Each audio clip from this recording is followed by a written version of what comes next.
Throughout his life and presidency, Roosevelt was a hero for Americans. He had fought the Great Depression with his New Deal and established friendly relations with Stalin and Churchill, leaders of Russia and Great Britain, respectively.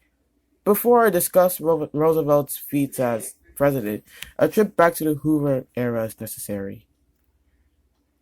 The Great Depression was the period from 1929 through the 1930s in which the economy shrunk and the unemployment rate was very high.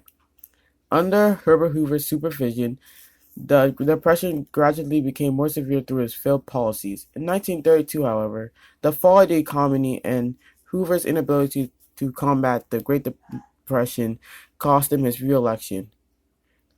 Roosevelt won the 1932 election in a landslide victory against Hoover and immediately began working on the New Deal, a series of programs and laws devised to undermine the Great Depression. After the New Deal programs, unemployment fell from a staggering 13 million people to 1 million.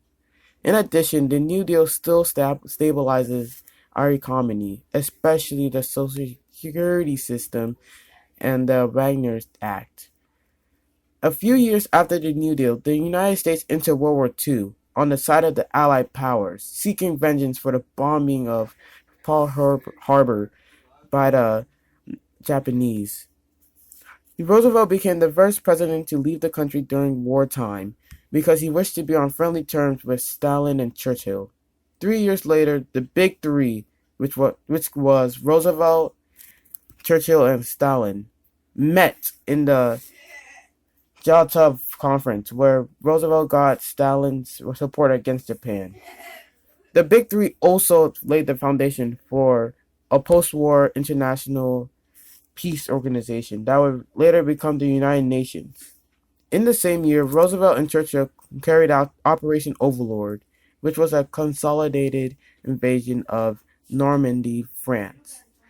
The Battle of Normandy was a major victory for the Allies and turned the course of the war in the Allied powers' favor.